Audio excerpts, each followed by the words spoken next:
तक्षशिला बुद्धविहारामध्ये संभाजीनगर, सातारा परिसर, औरंगाबाद या ठिकाणी नामवंत नामचीन भंतेजी आलेले आहेत। भंतेजी करुणाकर महाथेरो करुणाकर असं भंतेजीचं नाव आहे। मैं हिंदी में भी बात करना चाहूँगा कि भंतेजी तक्षशिला बहुउद्देशीय ट्रस्ट के विहार में, तक्षशिला बुद्ध विहार में पधारे हैं। भंते, आप दिल्ली से हैं और आप महाबोधि विहार के मुक्त के लिए जो अग्रणीय भिक्षु हैं उनमें से एक है भंते। आप यहाँ पर आए, ये भूमि भी पावन हो गई आपके पदस्पर्श से। और भंते जी, आप अनेक सामाजिक रहो, धार्मिक रहो या राजकीय ऐसे पहलू है कि जो कि ज्वलंत बोलते जिसे, तो वो पहलू पे बड़ी ही निडरता से आप बात करते हैं और बात ही नहीं करते तो दहाड़ देते हैं। तो ये किस वजह से, क्या क्या आप अनुभूति करते हैं उसमें से? ये औरंगाबाद की पवित्र भूमि जहाँ बाबा साहब ने पहला कॉलेज बनाया, और आज मैं तक्षशिला बुद्ध विहार के प्रांगण में आया हूँ। और मेरे साथ में क्या नाम? अशोक तीनगोटे। अशोक तीनगोटे जी के साथ मैं यहाँ चेकअप कराने आया था। मैं यहाँ 2 दिन पहले दिल्ली से आया हूँ। भीम टेकरी पर मीटिंग थी और बुद्ध लहड़ी पर भी थी। यहाँ करीब करीब महाराष्ट्र के सभी वरिष्ठ भंते मेरे से परिचित हैं। अभी हम लोग महाबोधि महाविहार को मुक्त कराने के लिए भारत में आंदोलन चला रहे हैं। ये आंदोलन 1891 में अनागारिक धर्मपाल, जो श्रीलंका मूल के थे, उन्होंने चलाया। ठीक उसके 100 वर्ष बाद 1991 में भदन सुरई ससाई जापान वालों ने इसे चलाया। उनके साथ में चीफ कन्वीनर था, भंते आनंद सचिव थे। और वो आंदोलन बहुत ज़बरदस्त तरीके से 2002 तक चला। करीब 20 वर्ष तक इस आंदोलन को चलाया। अब ये पुनः से आंदोलन लोगों ने शुरू किया। भंते सुरई ससाई ने महाराष्ट्र के उपासकों के द्वारा, अम्बेडकरवादियों के द्वारा 5-5 लाख लोग, माताओं बहनों का अभूतपूर्व योगदान रहा। और नागपुर में कड़कती धूप, ठिठुरती सर्दी, मूसलाधार वर्षा में मुख्य रूप से महाराष्ट्र को यदि माइनस कर दिया जाए तो मूवमेंट जीरो रह जाता है। महाराष्ट्र के उपासकों ने उस आंदोलन को बड़ी शिद्दत के साथ, बड़ी श्रद्धा के साथ, बड़े त्याग बलिदान के साथ, भूखा प्यासा रहकर अपने घरों को ताला लगाकर उस आंदोलन को चलाया। ये आंदोलन फिर 2025 से फरवरी से 24 फरवरी से आंदोलन पुनः से चला। लेकिन आंदोलन आज जो चल रहा है वो कंट्रोवर्शियल है, वो भ्रमित है। हमारा मुख्य मुद्दा महाबोधि महाविहार है, मुक्त कराने का है। जब हमारा महाबोधि महाविहार मुक्त कराने का है तो अलग अलग आंदोलन चलाने का कोई मतलब नहीं है। आकाश लामा अपना अलग चला रहे हैं, विनयाचार्य अपना अलग चला रहे हैं, सुमित रतन अपना अलग चला रहे हैं, राजरतन अपना अलग चला रहे हैं, भारतीय बौद्ध महासभा अपना अलग चला रही है, समता सैनिक दल अपना अलग चला रही है।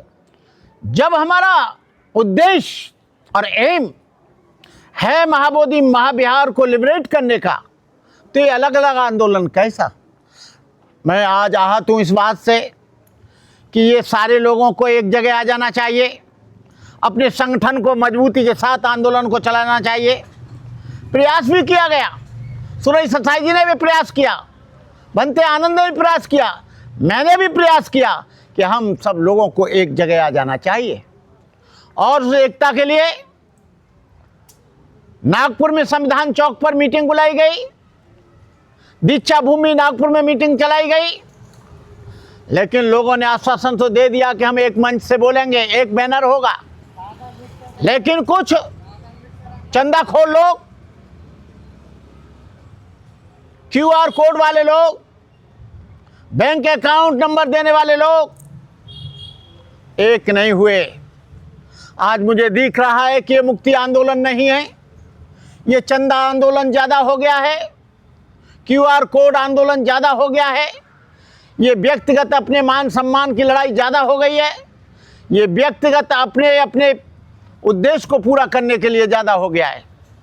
मुझे ऐसा लगता है कि इस तरह से अलग अलग आंदोलन चलेंगे तो महाबोधि महाविहार मुक्त होना बहुत असंभव है, क्योंकि दुश्मन हमसे मजबूत है, क्योंकि वो न्यायपालिका में वो बैठा है, कार्यपालिका में बैठा है, विधायिका में बैठा है, पत्रकारिता में बैठा है। ये आंदोलन चलाने वाले लोग कहीं भी नहीं टिकते हैं। टिकेंगे कब? जब हम अपने आपस के मतभेद को मिटाकर एक जगह आ जाएंगे, एक बैनर होगा, सबका एक आंदोलन होगा, एक उद्देश्य होगा, तब मुझे दिखता है कि आंदोलन को कुछ पड़ेगा।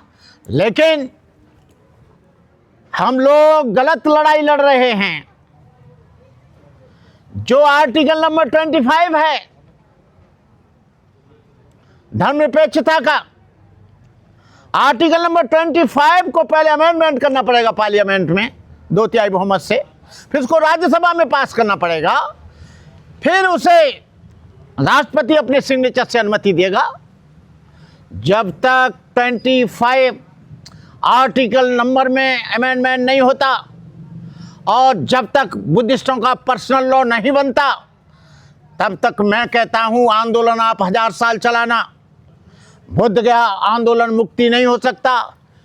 उसका कारण जो आर्टिकल नंबर 25 है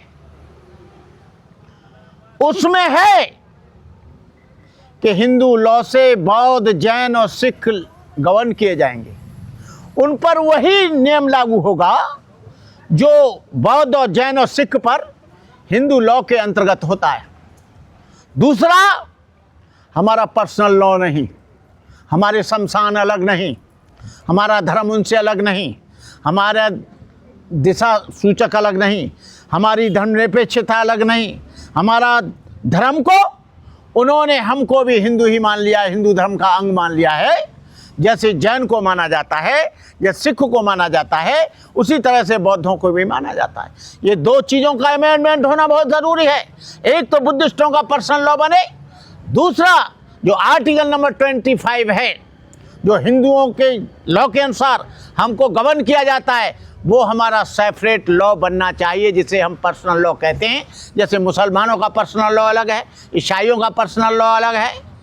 जब तक हमारा ये नहीं होगा तब तक इसको मुक्त करना बहुत असंभव है। ये लोग भ्रामक प्रचार कर रहे हैं, जो लोग चंदाखोर हैं, बड़ी बड़ी बातें करते हैं, लेकिन मैं ज़मीन में बैठकर बात करता हूँ, लॉ के अनुसार बात करता हूँ, भारतीय कॉन्स्टिट्यूशन के अनुसार बात करता हूँ। ये जब तक एक जगह नहीं आते और 25 जो आर्टिकल नंबर है उसमें अमेंडमेंट नहीं करते, तब तक कोई भी दुनिया का आदमी बुद्ध गया को मुक्त नहीं कर सकता। हाँ, बुद्ध गया आंदोलन के नाम पर चंदा किया जा सकता है, लूट की जा सकती है, अपने अकाउंटों में पैसा मंगाया जा सकता है, अपना क्यूआर कोड डालकर अपनी बैंकों को भरा जा सकता है, लेकिन महाबोधि महाविहार मुक्त नहीं हो सकता है।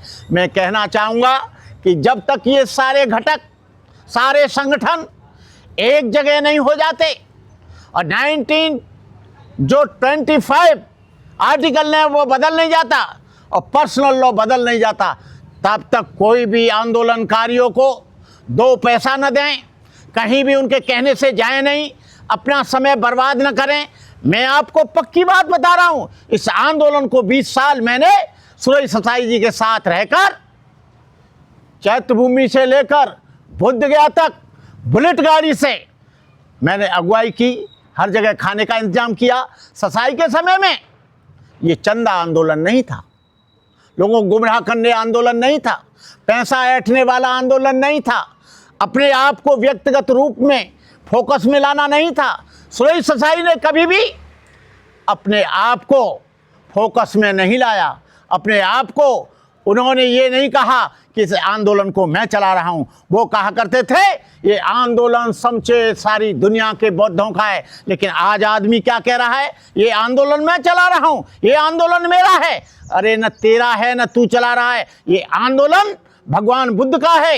ये आंदोलन महाबोधि महाविहार का मुक्ति आंदोलन है। और महाबोधि महाविहार को जो व्यक्ति ये कहता है कि मेरा आंदोलन है, तो वो महाबोधि महाविहार को सीमित करने का, वो केवल सेंटर्ड करने का, सेल्फ सेंटर्ड करने का आंदोलन बना रहे हैं। मैं देश के लोगों से कहना चाहूँगा इस तक्षशिला बुद्ध विहार के माध्यम से कि कोई भी किसी के मुगालते में ना आए, कोई किसी के भ्रम में ना आए, कोई किसी की बातों में ना आए। उन लोगों से कहना कि पहले तुम एक हो जाओ, हम तुम्हारे पीछे हैं, हम आएंगे अपने घर के ताले लगाकर।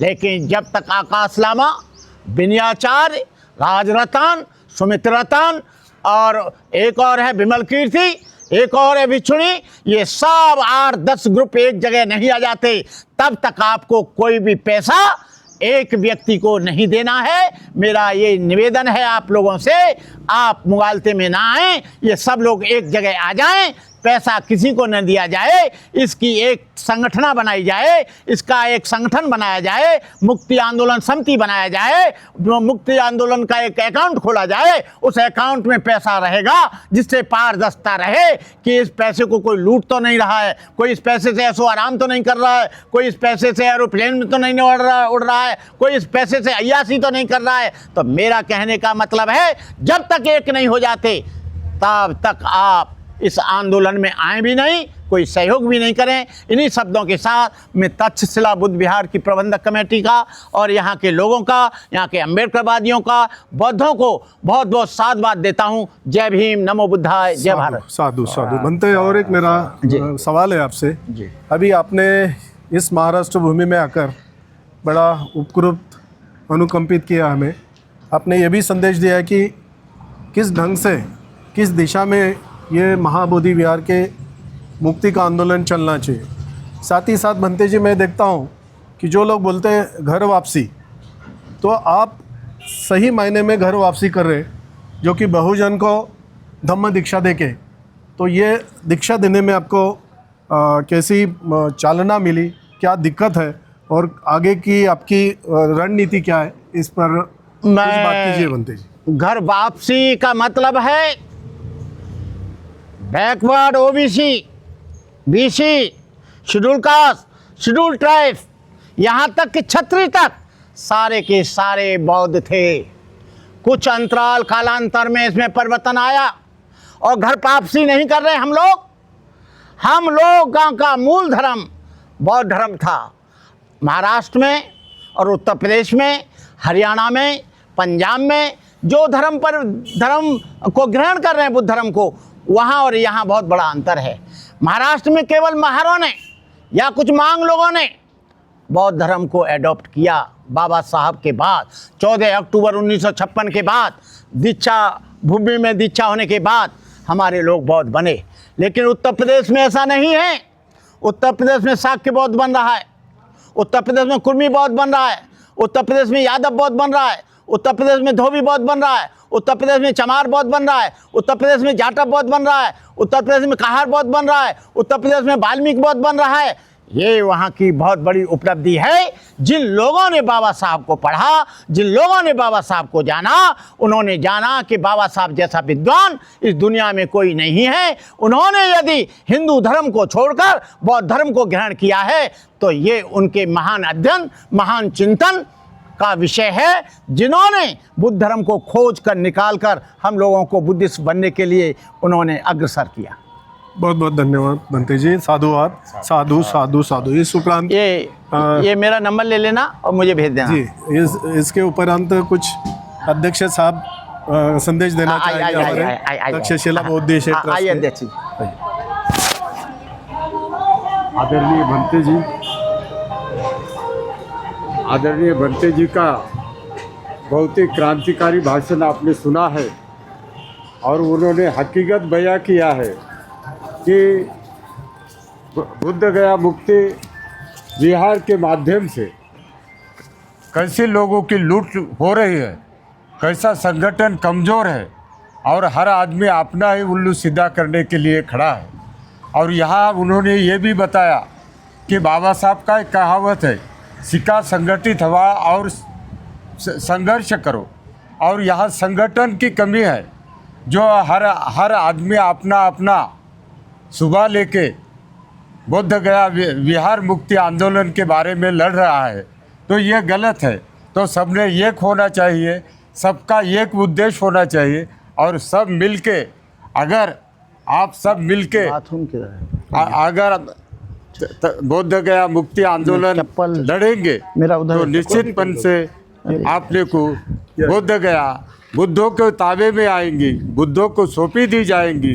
और भंते जी ने दूसरी एक बात यहाँ कही है कि भारतीय घटना में सही बोला ना? आर्टिकल नंबर 25 जो है, काट नहीं सकता उसे। जो हिंदू, सिख, जैन और बुद्ध यहाँ उसके भी लिए एक ये कानून बना है। यहाँ भी एक प्रवचन थोड़ा सा कानून को अमेंडमेंट करके, पार्लियामेंट में उसको अमेंडमेंट करके, राज्यसभा में उसको अमेंडमेंट करके, ये पार्लियामेंट से बुद्ध लोगों का एक सेपरेट पर्सनल लॉ होना चाहिए। उस बारे में भंते जी ने अपने विचार अतिशय रोक ठोक रखे हैं। और ये सही बात है कि जब तक अपना पर्सनल बुद्धों का पर्सनल लॉ नहीं होता, तब तक अपने अधिकार आपको वापस नहीं मिल सकते।